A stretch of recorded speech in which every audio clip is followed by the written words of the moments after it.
أرحم الراحمين أما بعد فأعوذ بالله من الشيطان الرجيم بسم الله الرحمن الرحيم إن الله وملائكته يصلون على النبي يا أيها الذين آمنوا صلوا عليه وسلموا تسليما اللهم صل على سيدنا ومولانا محمد معدن الجود والكرم وعلى آلہ وصحبہ وبارک وسلم۔ حاضرین محترم، آج یہ میری الجامعۃ الاشرفیہ مبارک پور دوسری حاضری اور دوسری آمد ہے۔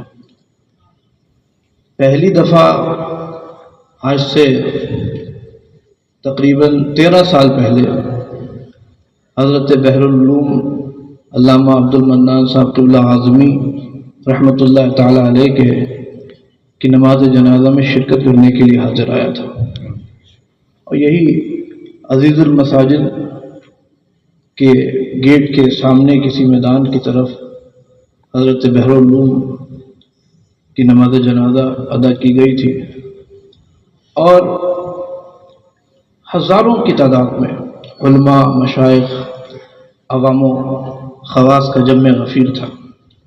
اس وقت میں ایک طالب علم تھا، اور آج کئی سال کے بعد دوبارہ الجامعۃ الاشرفیہ مبارک پر حاضری ہو رہی ہے۔ یقین جانیے یہ میرے لیے نہایت ہی خوشی، مسرت اور شادمانی کا موقع ہے۔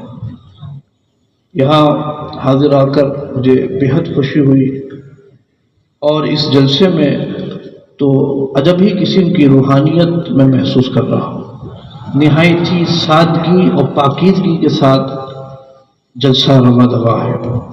عام طور سے ہمارے سنیوں کے جلسے اس طرح نہیں ہوتے ہیں، بڑا دھوم دھڑاکا، شور شرابہ، گھن گرج ہوتی ہے، لیکن میں الجامعۃ الاشرفیہ جب سے آیا ہوں تب سے میں نے اس فضا میں ایک عجیب سا علمی ماحول دیکھ رہا ہوں، علمی فضا دیکھ رہا ہوں، تعلیمی فضا ہے،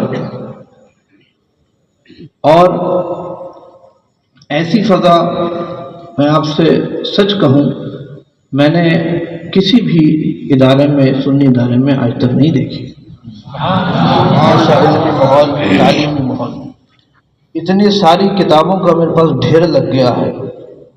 جو علماء کرام ملنے آئے، کرم نوازی کی، تو 1 عدد 2 عدد کسی نے کتاب عطا فرمائی، کسی نے کوئی کتاب عطا فرمائی، یہاں تک کہ طالب علم بھی آئے تو کتاب کا تحفہ لے کر کے آئے۔ اس سے معلوم ہوتا ہے کہ جامعہ اشرفیہ میں کیسا علمی ماحول ہے۔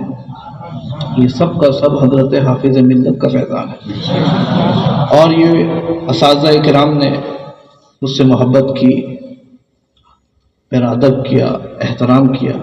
یہ سچ بات یہ ہے کہ یہ سب سرکار اعلیٰ حضرت کی نسبتوں کا احترام ہے، ورنہ نہ میری عمر اس لائق ہے، اور نہ میرا علم اس لائق ہے، اور نہ میری کوئی ایسی خدمات ہیں جن کی بدولت یہ اکابر علماء کرام جو 20 سال، 30 سال سے، 40 سال سے تدریسی خدمات انجام دے رہے ہیں، اور بڑے بڑے علماء جن کے تلامذہ ہوں، اور بڑے بڑے ہندوستان کے مدارس و مراکز میں خدمات انجام دے رہے ہوں، یعنی ان کو اگر استاذ الاساتذہ کہا جائے، ان اساتذہ کو تو بے جانا ہوگا، استاذوں کے استاد ہیں۔ خود ہمارے ہاں منظر اسلام کے استاد تشریف لائے ہیں، مولانا اختر صاحب قبلہ، ان کا ذکر حضرت مولانا زاہد سلامی صاحب سے رہ گیا۔ مولانا اختر صاحب مصباحی جو منظر اسلام یادگار اعلیٰ حضرت کی نمائندگی کر رہے ہیں، وہ منظر اسلام میں پڑھاتے ہیں۔ وہ کتنے طلبہ، کتنے عالموں کے استاد ہیں، اور یہاں پر ان کے بھی اساتذہ موجود ہیں۔ تو آپ غور کیجئے، میں نے غلط کہا کہ استاذ الاساتذہ، یعنی دادا استاد بھی یہاں موجود ہیں۔ بہت سارے علماء کرام سے ملاقاتیں ہوئیں، اساتذہ اشرفیہ کے اساتذہ سے ملاقاتیں ہوئیں، میں سب کا شکریہ ادا کرتا ہوں۔ حضرت مولانا ناظم علی صاحب مصباحی، ان کا بھی شکریہ ادا کرتا ہوں۔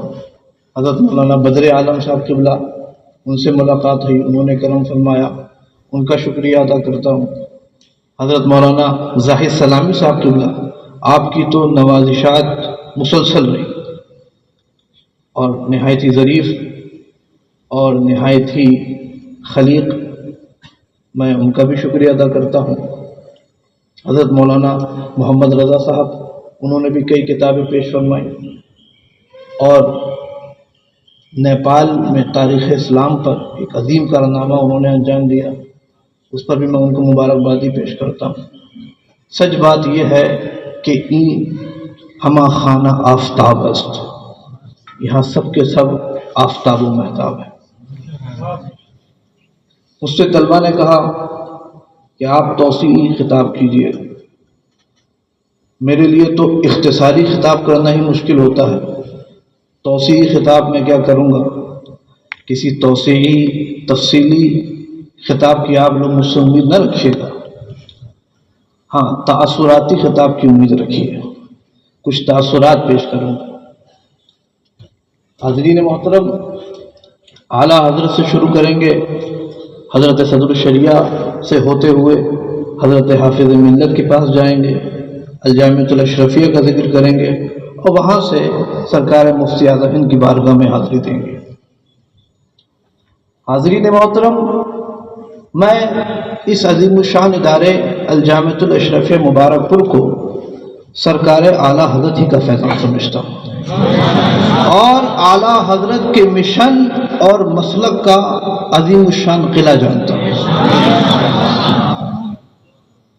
اعلیٰ حضرت کے بحر علم و فیض سے نہ جانے کتنے چشمے جاری ہوئے، نہ جانے کتنی نہریں جاری ہوئیں، نہ جانے کتنی ندیاں جاری ہوئیں۔ کوئی چشمہ بریلی شریف سے جاری ہوا، کوئی چشمہ مراد آباد سے جاری ہوا، کوئی چشمہ جبل پور سے جاری ہوا، کوئی چشمہ پیلی بھیت سے جاری ہوا، کوئی چشمہ گھوسی سے جاری ہوا، مگر حاضرین محترم، اور کوئی چشمہ مبارک پور کی سرزمین سے جاری ہوا، مگر ان سارے مدارس اور مراکز کے مابین اپنی تعلیمی، تدریسی، تصنیفی، تالیفی، فقہی اور افتائی خدمات کی بدولت جو مقبولیت اور جو مرجعیت الجامعۃ الاشرفیہ مبارک پور نے اعلیٰ حضرت کے وصال کے نصف صدی کے بعد جو مقبولیت الجامعۃ الاشرفیہ نے حاصل کی، ایسی مقبولیت علی الاقل نصف صدی بعد کوئی دوسرا ادارہ حاصل نہیں کر سکتا۔ یہ حضرت نے فرمایا کہ یہ ادارہ حضرت حافظ نہ صرف یہ ادارہ حضرت حافظ ملت کے خوابوں کی تعبیر ہے، بلکہ یہ ادارہ سرکار حضرت صدر الشریعہ اور حضرت مفتی اعظم ہند کی بھی خوابوں کی تعبیر ہے۔ تو میں نے کیا غلط کہا کہ یہ سرکار اعلیٰ حضرت ہی کی بارگاہ کا فیضان ہے، اور یہ میرا صرف خیال ہی نہیں بلکہ یہ زندہ حقیقت ہے۔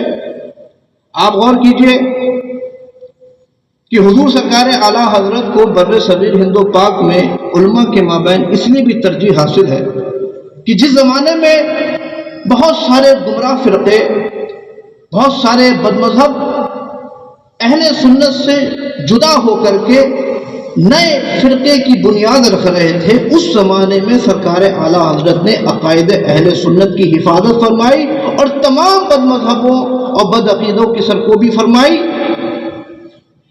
تو عالم یہ تھا کہ تمام اہل سنت اعلیٰ حضرت کے دامن سے وابستہ ہو گئے۔ تو حاضرین محترم، تو گویا اس زمانے سے اہل سنت و جماعت کی نشت جدیدہ ہوئی، نئی تاریخ کا آغاز ہوا۔ اعلیٰ حضرت نے ہر میدان کے رجال تیار کیے، مرد میدان مہیا فرمائے۔ کوئی میدان خطابت کا شہ سوار ہوا، کوئی میدان دعوت و تبلیغ کا شہ سوار ہوا، کوئی میدان فقہ و افتاء کا شہ سوار ہوا، کوئی میدان مناظرہ کا شہ سوار ہوا، مگر ان سارے شہ سواروں میں اگر کسی کو میدان تعلیم و تدریس کا شہ سوار کہا جا سکتا ہے تو وہ حضور صدر الشریعہ علامہ امجد علی اعظمی رحمۃ اللہ تعالیٰ علیہ کی ذات ببرکات ہے۔ حضرت صدر الشریعہ نے تعلیم کے میدان میں انقلاب برپا کر دیا، یعنی حضرت صدر الشریعہ کے زمانے میں شاید ہی کوئی ان سے بڑا مدرس اور معلم ہو۔ وہ جہاں گئے علمی فضا قائم فرما دی، تعلیم کی بہار آ گئی. یعنی بریلی شریف منظر اسلام میں آئے تو وہاں تعلیم کی بہار آ گئی اور تعلیمی معیار عمدہ سے عمدہ تر ہوتا چلا گیا. دارالعلوم معینیہ اجمیر شریف گئے تو وہاں بھی دور دراز سے طلبہ کشاں چلے آئے. علی گڑھ پہنچے، دارالعلوم حافظیہ سعدیہ پہنچے تو وہاں پر بھی تعلیم کے میدان میں انقلاب برپا کر دیا. تو اعلیٰ حضرت فاضل بریلوی کی بارگاہ کا یہ تربیت یافتہ، یہ فیض یافتہ جہاں گیا وہاں اس نے فیضان علم کے دریا بہا دیے. تو حاضرین محترم، یوں تو حضرت صدر الشریعہ کے ایک سے ایک اور بڑے سے بڑے شاگرد ہوئے اور طلبہ اور تلامذہ کی نہ جانے کتنی جماعتوں کو آپ نے درس دیا. لیکن اگر کسی جماعت کو حضرت صدر الشریعہ کی فیوریٹ جماعت کہا جا سکتا ہے، کسی جماعت کو حضرت صدر الشریعہ کی محبوب ترین جماعت کہا جا سکتا ہے تو وہ جماعت حضرت حافظ ملت اور ان کے ساتھیوں کی جماعت ہوگی. یعنی آپ غور فرمائیں، آج کل اساتذہ یہ کہتے ہوئے نظر آتے ہیں کہ بھائی ہم نے بہت سے طلبہ کی جماعتوں کو پڑھایا مگر ایک جماعت ایسی میسر آئی کہ اس جیسی پھر کوئی دوسری جماعت میسر ہی نہیں آئی تک، کہ جس میں پڑھنے والا ہر طالب علم اپنی جگہ پر مہو نجوم نظر آ رہا. اساتذہ کہتے ہوئے نظر آتے ہیں کہ فلاں جماعت میری فیوریٹ جماعت ہے. اگر حضرت صدر الشریعہ سے پوچھا جاتا ہے کہ حضرت آپ نے طلبہ و تلامذہ کی بہت سی جماعتوں کو درس دیا، ان ساری جماعتوں میں کون سی جماعت آپ کی فیوریٹ ہے، آپ کی محبوب ترین ہے، آپ کے نزدیک افضل ترین ہے، تو حضرت صدر الشریعہ یہی فرماتے کہ جماعتیں تو بہت ملی مگر مولانا عبدالعزیز مراد آبادی اور ان کے ساتھیوں جیسی جماعت کوئی نہیں ملی. عزیز محترم، یہ بھی حضرت حافظ ملت کی جماعت کا کمال ہے کہ ہر فرد اس جماعت کا اپنی اپنی جگہ پر نائب صدر الشریعہ نظر آتا ہے. یعنی کس خلوص سے پڑھایا ہوگا پڑھانے والے نے اور کس خلوص سے، کس طلب سے، کس للک سے، کس چاہت سے پڑھا ہوگا پڑھنے والوں نے. آپ غور کیجئے اس جماعت کی روحانیت اور نورانیت کا عالم کیا ہوگا جس میں پڑھانے والا صدر الشریعہ ہو اور پڑھنے والے 7 طلبہ ہوں اور ساتوں کے ساتھ گویا حق اقلیم کے شہنشاہ. حضرین محترم، یہ اسی خلوص، اسی للہیت، اسی کرامت اور اسی روحانیت کا نتیجہ ہے کہ اس جماعت کا ہر طالب علم اپنی اپنی جگہ نیر تابہ ہوا. میں نام لوں گا حضرت حافظ ملت کی جماعت کے ساتھیوں کا، طالب علموں کا، طلبہ کا، آپ سب انہیں جانتے ہوں گے، کسی تعارف کے محتاج نہیں. اور جب میں نام لوں گا تو دل میں تقدس اور احترام کا جذبہ پیدا ہو جائے گا. آپ غور فرمائیے، حضرت حافظ ملت کی جماعت کے ایک طالب علم کا نام تھا حضرت سید غلام جیلانی میرٹھی جو امام النوح کہلاتے ہیں. دوسرے طالب علم کا نام تھا حضرت مفتی رفاقت حسین صاحب جو امین شریعت کہلاتے ہیں. تیسرے طالب علم کا نام تھا حضرت مولانا شمس الدین جونپوری جو شمس العلماء کہلاتے ہیں، مصنف قانون شریعت کہلاتے ہیں.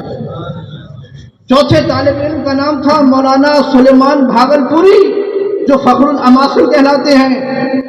پانچویں طالب علم کا نام تھا مولانا سردار احمد صاحب گرداس پوری جو محدث اعظم پاکستان کہلاتے ہیں. اور چھٹے طالب علم کا نام تھا مولانا حبیب الرحمان صاحب قبلہ اڑیسوی جو مجاہد ملت کہلاتے ہیں. اور ساتویں طالب علم کا نام تھا مولانا عبدالعزیز مراد آبادی جو جلالت العلم کہلاتے ہیں اور محدث مبارک پوری کہلاتے ہیں، حافظ ملت کہلاتے ہیں.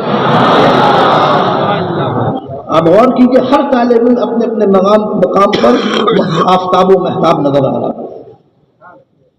حضرین محترم، یہ حضرت خواجہ معین الدین چشتی اجمیری رضی اللہ تعالیٰ عنہ کا ہی فیضان ہے اور اعلیٰ حضرت کا فیضان ہے.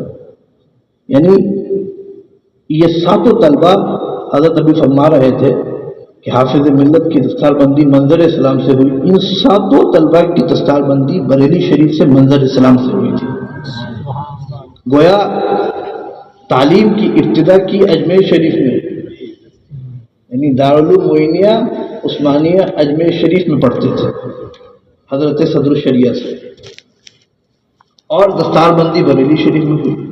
تو گویا تعلیم کی ابتدا کی اجمیر شریف سے اور اختتام کیا بریلی شریف سے۔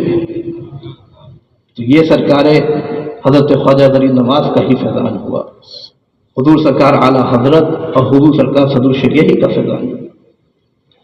تو حاضرین، تو ان 7 نگینوں میں سے 2 نگینے ایسے ہوئے جنہوں نے حضور صدر الشریعہ کے بعد تعلیم اور تدریس کا عظیم سلسلہ قائم فرمایا۔ نہایت ہی سادگی کے ساتھ سنیے، سنجیدگی کا ماحول۔ یعنی حضور صدر الشریعہ کے 2 تلمیر ایسے ہوئے جنہوں نے حضور صدر الشریعہ کے بعد تعلیم و تدریس کے ساتھ ساتھ تعلیم گاہ کی اہمیت کو بھی سمجھا۔ ان میں سے ایک طالب علم کو محدث اعظم پاکستان کہتے ہیں تو دوسرے طالب علم کو حضرت حافظ ملت کہتے ہیں۔ یعنی جو کام حضرت حافظ ملت نے یہاں ہندوستان کی سرزمین پر انجام دیا، وہی کام حضرت محدث اعظم مولانا سردار احمد صاحب قبلہ گرداس پوری نے پاکستان کے سرزمین پر انجام دیا۔ حاضرین محترم، یہ حضرت صدر الشریعہ اپنے استاذ کی جوتی سیدھی کرنے کا ہی فیضان ہے، اور یہ میں بات سے مجازی طور پر نہیں کہہ رہا ہوں، بلکہ خود حضرت حافظ ملت فرماتے ہیں کہ میں اور مولانا سردار احمد صاحب حضرت صدر الشریعہ کے پاس سے عصر کے بعد خطبی پڑھ کر نکلا کرتے تھے، تو ہم دونوں کی یہ کوشش ہوتی تھی کہ حضرت صدر الشریعہ کی جوتی میں پہلے سیدھی کر دوں، اور وہ چاہتے تھے کہ میں پہلے سیدھی کر دوں۔ یعنی دونوں سب تک لے جانے کی کوشش کرتے تھے کہ حضرت صدر الشریعہ کی جوتی وہ چاہتے تھے میں سیدھی کر دوں، وہ چاہتے تھے میں سیدھی کر دوں۔ تو پھر یہ طریقہ اختیار کیا گیا کہ ایک جوتی حضرت حافظ ملت سیدھی کر دیا کریں اور دوسری جوتی حضرت محدث اعظم ہند محدث اعظم پاکستان سیدھی کر دیا کریں۔ تو یہ جوتی سیدھی کرنے کا ہی فیضان ہوا کہ ایک نے تعلیم و تدریس کا سلسلہ یہاں جاری کیا اور ایک نے تعلیم و تدریس کا سلسلہ وہاں جاری کیا۔ مگر میرا وجدان کہتا ہے کہ حضرت حافظ ملت جوتی سیدھی کرنے میں لگتا ہے حضرت محدث اعظم پاکستان سے سبقت لے گئے، تبھی انہوں نے اتنا عظیم الشان ادارہ قائم فرما کر کے ایک سبقت حاصل کر لی ان سے۔ تو حاضرین محترم، تو یہ الجامع الاشرفیہ کس کا فیضان ہوا؟ یہ حضرت صدر الشریعہ ہی کا تو فیضان ہے، اور بالواسطہ اعلیٰ حضرت امام احمد رضا خان فاضل بریلوی ہی کا تو فیضان ہے۔ اور میں کہتا ہوں کہ فیضان کسی بھی بزرگ کا ہو، سب سے بڑی بات، سب سے اہم بات یہ ہے کہ یہ ادارہ سنیت اور مسلک اعلیٰ حضرت کا ترجمان ہے۔ سب سے بڑی بات یہ ہے، کوئی ادارہ، کوئی مدرسہ، کوئی تحریک و تنظیم، کوئی فرد یا جماعت جب ترقی کی منزل طے کر جاتی ہے تو ہر کوئی یہ چاہتا ہے اسے اپنے پالے میں ڈالنا، ہر کوئی چاہتا ہے اس کامیابی کو اپنے صف میں، اپنے صحیفے میں لکھنا چاہتا ہے۔ میں نے کہا کہ فیضان کسی بھی بزرگ کا ہو، سب سے بڑی بات یہ ہے کہ یہ سنیت کا عظیم شان قلعہ ہے، مسلک اعلیٰ حضرت کا علم بردار ہے، اس کی بنیادوں میں مسلک اعلیٰ حضرت داخل و شامل ہے۔ اگر آج یہ عظیم الشان ادارہ نہ ہوتا، میں خوش کرنے کے لیے نہیں کہہ رہا ہوں، یہ میرے دل کی بات ہے، میں غائبانہ میں بھی کہتا ہوں، اگر یہ ادارہ نہ ہوتا تو سوچئے کہ ملک بھر کے اور غیر ملکوں میں بھی بہت سے سنی مدارس، مراکز اور مساجد کا خدا جانے کیا ہوتا۔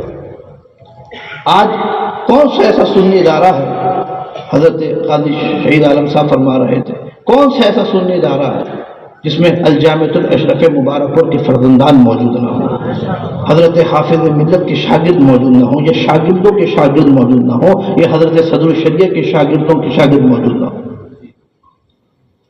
حضرین محترم، یہ ہم پر حضرت حافظ ملت کا احسان ہے اور فرزندان اشرفیہ کا احسان ہے۔ ہم احسان مند ہیں اور ہمیں احسان مند ہونا چاہیے، مگر میں یہ کہوں گا ایک بات ساتھ میں کہ یہ ہمارا کام ہے کہ ہم احسان مانیں، یہ ہمارا کام ہے کہ ہم احسان مند ہوں، یہ آپ کا کام نہیں کہ احسان جتلائیں۔ لا تبطلوا صدقاتکم بالمن والاذى، اپنے صدقات کو، اپنے نیک اعمال کو احسان جتلا کر، ایذا دے کر ضائع مت کر دینا۔ منت منے کی خدمت سلطان ہمیں کنی، منت شناس ابو کہ بخدمت بداشت۔ ہم لوگ اتنے تنگ نظر اور متعصب کب سے ہو گئے کہ جس کی جو خدمات ہیں، جس کی جو لیاقت ہے، جس کا جو کام ہے، اس کا اعتراف نہ کریں۔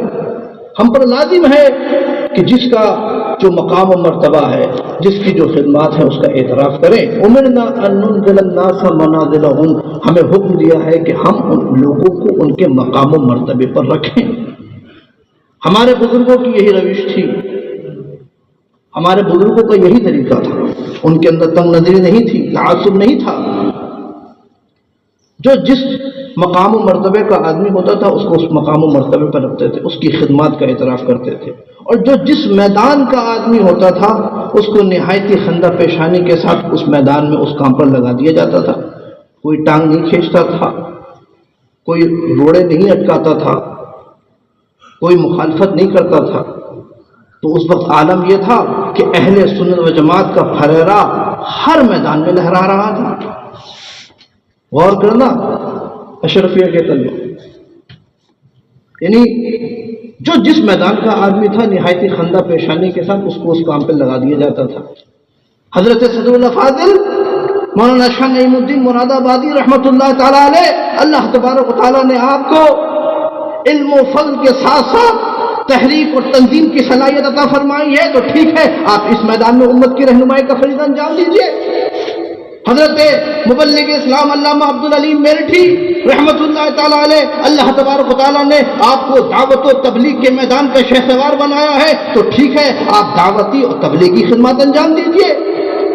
حضرت صدر الشریعہ مولانا امجد علی اعظمی رحمۃ اللہ تعالیٰ علیہ، اللہ تبارک و تعالیٰ نے آپ کو تدریس اور تعلیم کے میدان کا شہسوار بنایا ہے، تو آپ ٹھیک ہے آپ امت کے لیے افراد تیار کیجیے۔ حضرت مفتی اعظم ہند مولانا مصطفیٰ رضا خان رحمۃ اللہ تعالیٰ علیہ، اللہ تبارک و تعالیٰ نے آپ کو تفقہ و فہم دین کی دولت عطا فرمائی ہے، تو ٹھیک ہے آپ امت کے مسائل کا حل پیش فرمائیے۔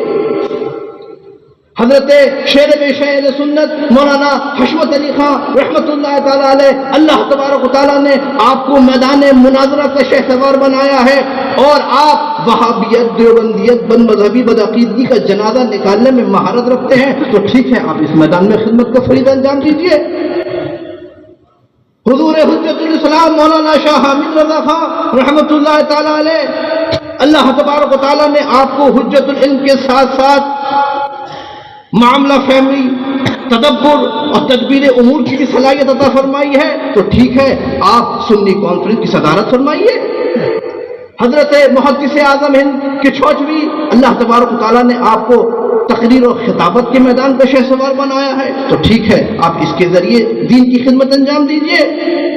یہ حاضرین محترم ہمارے بزرگوں کا طریقہ تھا، ہمارے اسلاف کا طریقہ تھا، وہ تنگ نظر نہیں تھے، متعصب نہیں تھے، جس کی جو صلاحیت ہوتی تھی، جو جس میدان کا آدمی ہوتا تھا نہایتی خندہ پیشانی کے ساتھ اس کو اس میدان میں لگا دیا جاتا تھا۔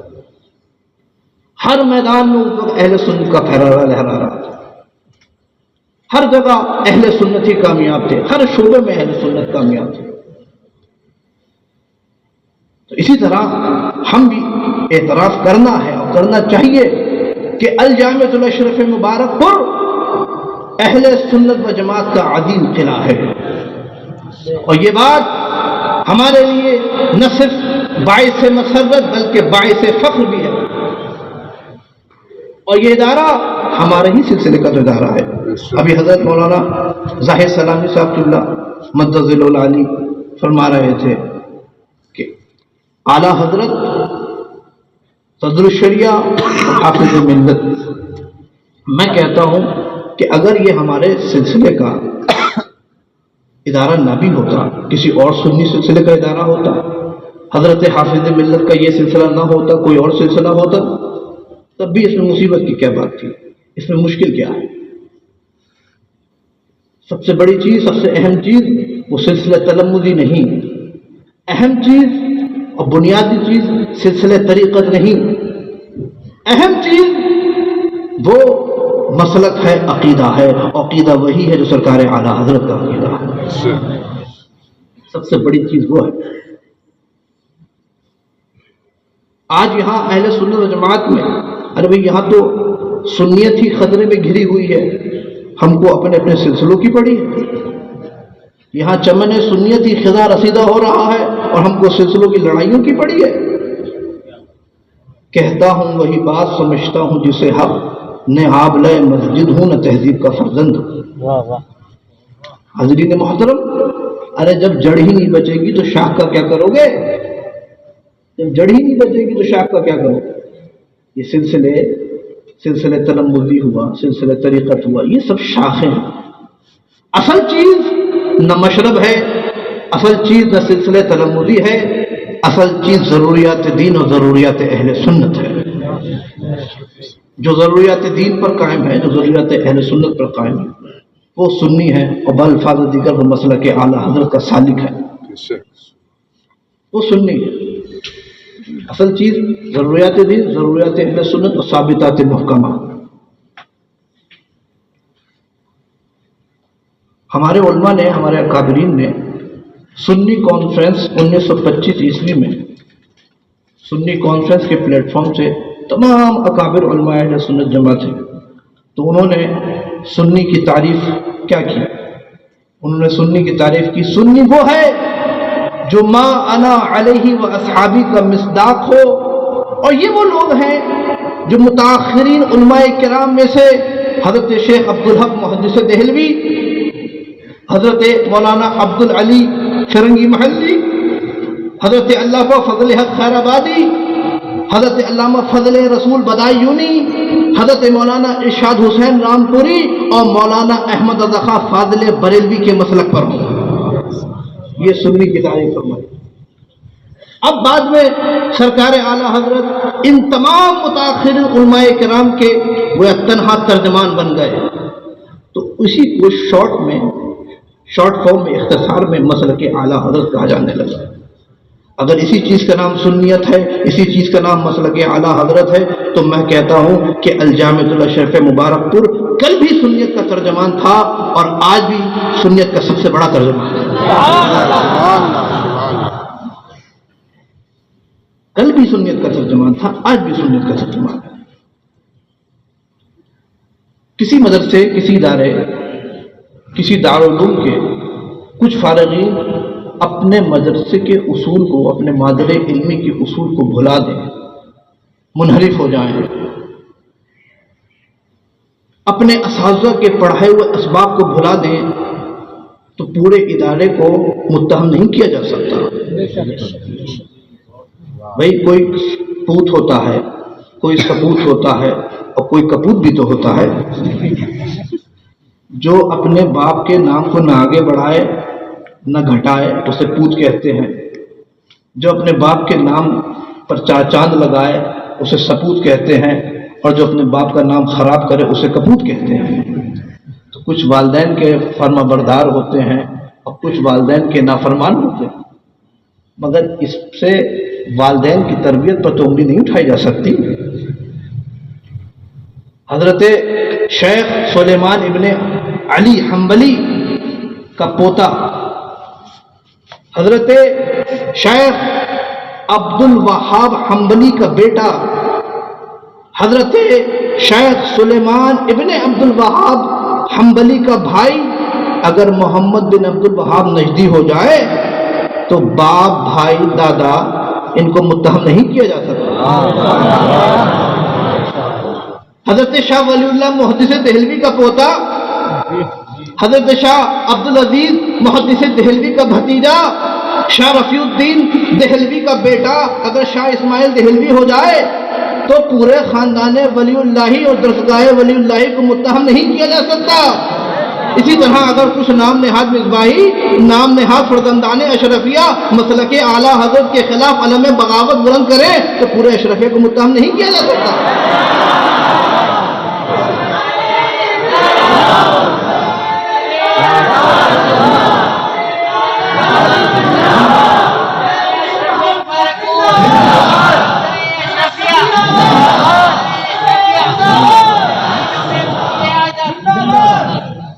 واہ واہ واہ، بھائی یہ تو اس کا قصور ہے، یہ تو ہم اس کو بلیم کریں گے، اس میں اشرفی کا کیا قصور ہے؟ یہ تو ہم اس کو بلیم کریں گے، اس کو دوش دیں گے۔ ہم ایسی کل کتابیں قابل ضبطی سمجھتے ہیں، ہم ایسی کل کتابیں قابل ضبطی سمجھتے ہیں جنہیں پڑھ کر لڑکے باپ کو خبتی سمجھتے ہیں۔ سمجھ رہے ہیں آپ؟ یہ الجامعۃ الاشرفیہ مبارک پور ہمارے بزرگوں کا، ہمارے اسلاف کا محبوب ترین ادارہ ہے۔ سرکار حجت الاسلام نے اس سے محبت کی، حضرت مفتی اعظم ہند نے اس سے محبت کی، حضرت تاج الشریعہ نے اس سے محبت کی۔ آپ غور کریں، سرکار مفتی اعظم ہند کے ذکر سے منسوب یہ محفل ہے۔ سرکار مفتی اعظم ہند نے اپنے ادارے مظہر اسلام کے لیے بھی شاید کبھی تعاون کی اپیل نہیں کی ہوگی، یعنی آج تک مظہر اسلام کے لیے بھی تعاون کی اپیل نہیں کی کہ اس میں تعاون کیجیے، مگر الجامعۃ الاشرفیہ سے ان کو اتنی محبت اور اس تحریک سے کہ سرکار مفتی اعظم ہند نے اس کے لیے تعاون کی اپیل فرمائی تھی کہ سنیوں کو چاہیے کہ اس کا تعاون کریں اور حافظ ملت کا ساتھ دیں۔ وہ کون لوگ ہیں جو اشرفیہ کو تعاون دینے سے منع کرتے ہیں؟ سرکار مفتی اعظم ہند کا تو یہ طریقہ تھا کہ اس ادارے کو تعاون کرو، حافظ ملت کا ساتھ دو، اس تحریک کو آگے بڑھانا۔ اور میں آپ سے کیا عرض کروں کہ سرکار مفتی اعظم حضرت حافظ ملت سے کتنی محبت فرماتے تھے۔ الجامعۃ الاشرفیہ کو حافظ ملت سے اور حافظ ملت کو الجامعۃ الاشرفی سے الگ کر کے تصور نہیں کیا جا سکتا۔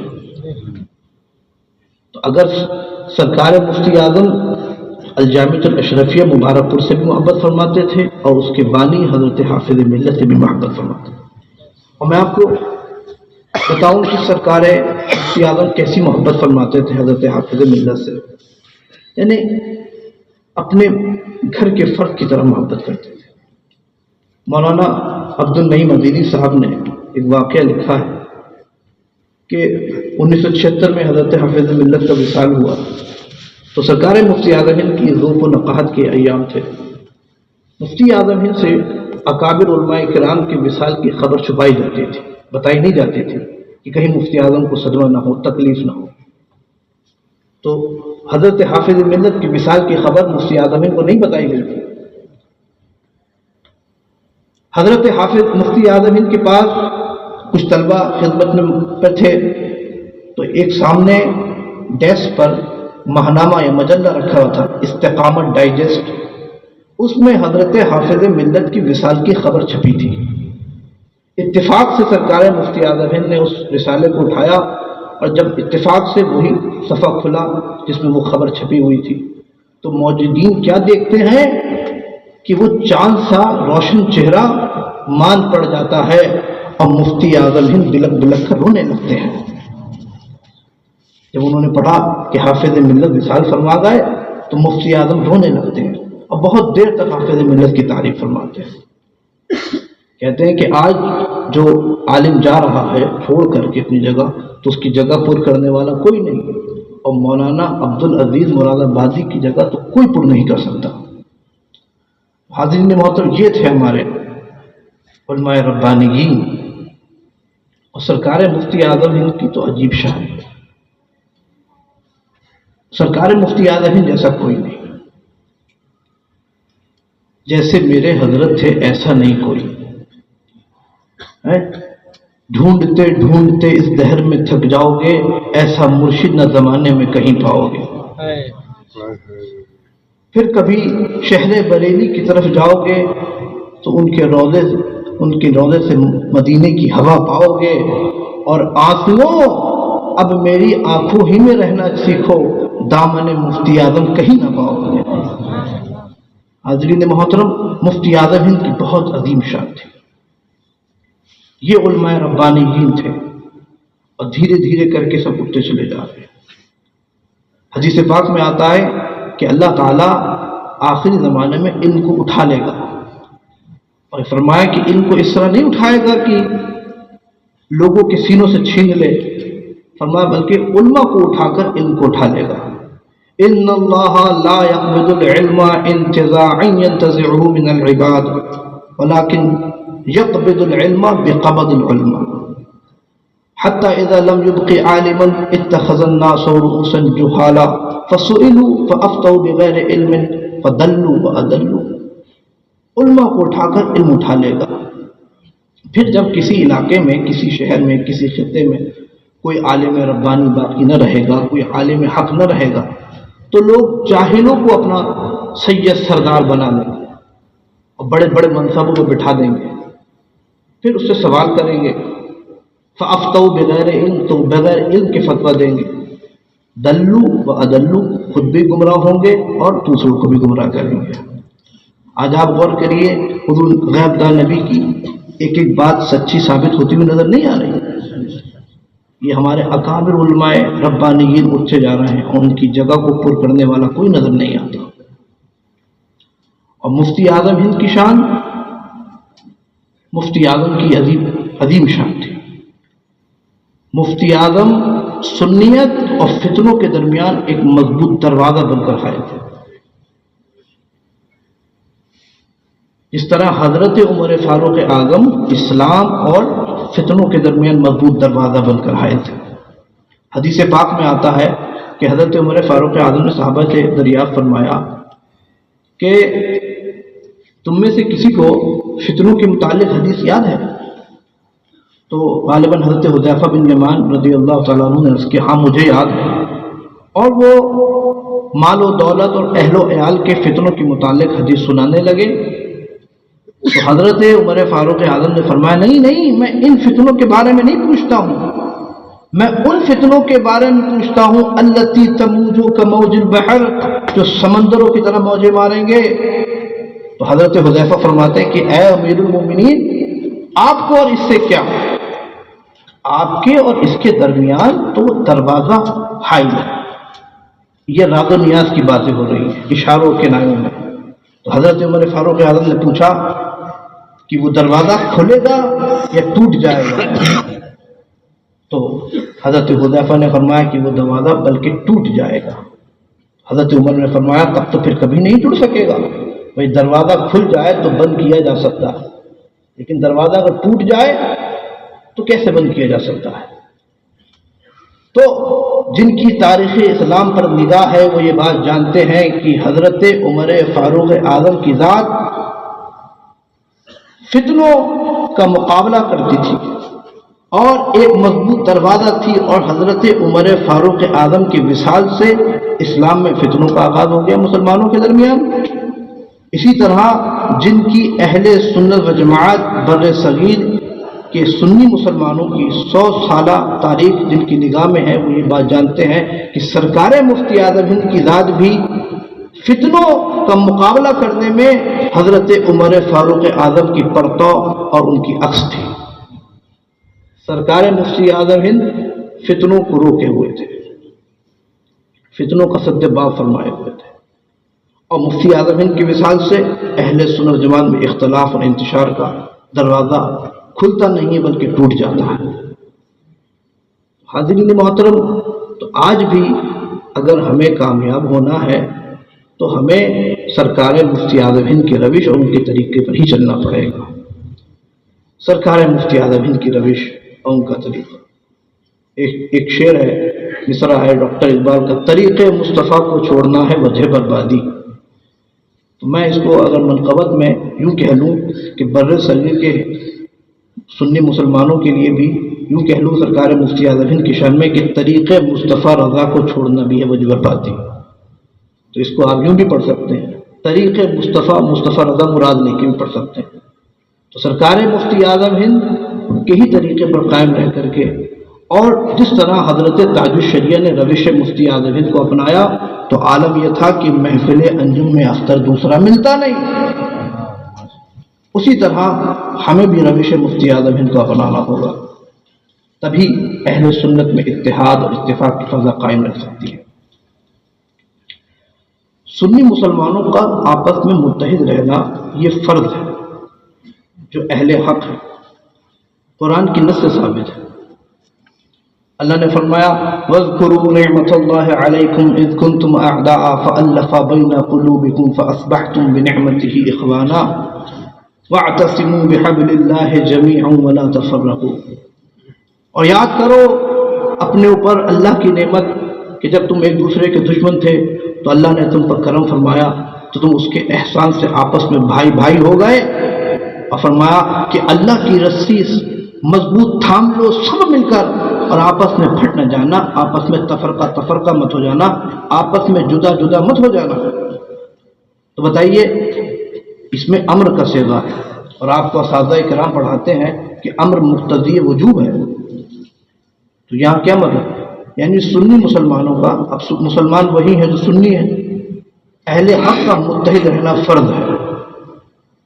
اور اس کی فرضیت اتنی اشد اور اتنی آکد ہے کہ جو اس کی فرضیت کا منکر ہو جائے وہ کافر ہو جائے،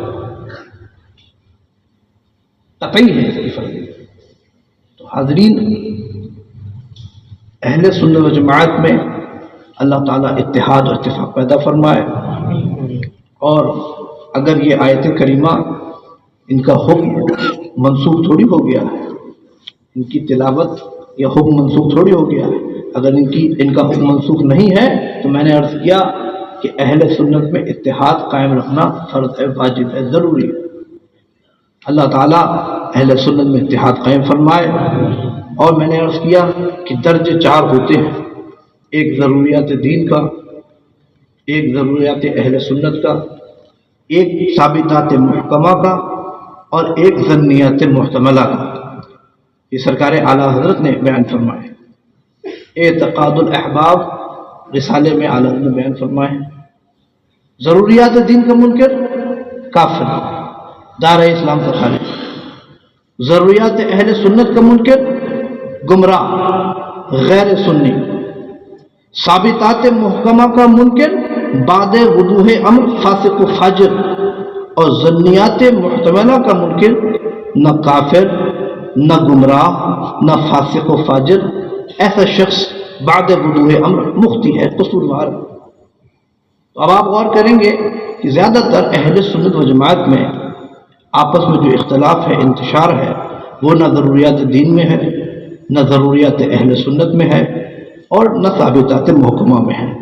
زیادہ تر اختلاف ظنیات محتملہ کی قبیل سے ہے، یعنی ظنی، قیاسی، احتمالی مسائل، جس میں احتمال ہے، نوپید مسائل ہیں، غیر منصوص مسائل ہیں جن کا قرآن و حدیث میں ذکر نہیں، بعد کی جدید مسائل پیدا ہیں. تو ایک ہی مذہب کے دو مقلد مفتیوں کے درمیان رائے میں اختلاف ہو جاتا ہے.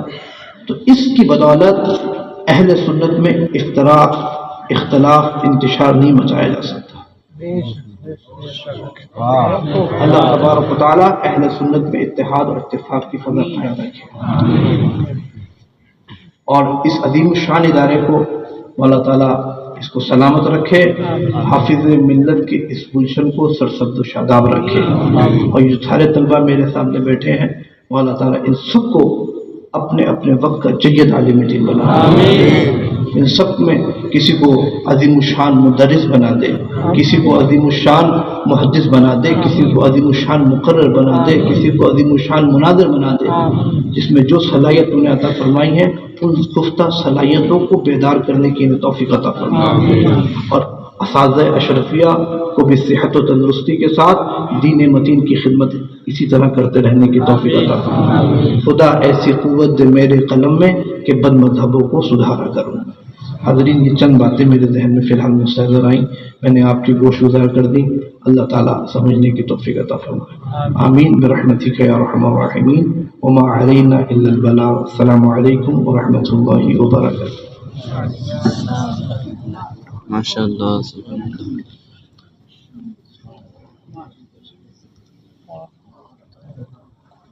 سب لوگ اپنی جگہ ایسی بیٹھ رہیے گا بھی.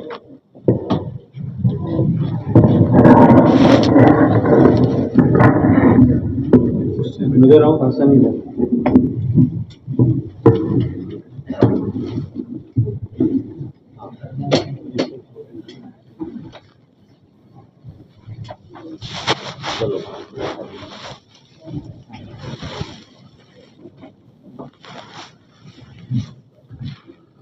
ماشاء اللہ ایک انتہائی فکری، علمی اور انتہائی ضروری آپ نے خطاب سماعت فرمایا.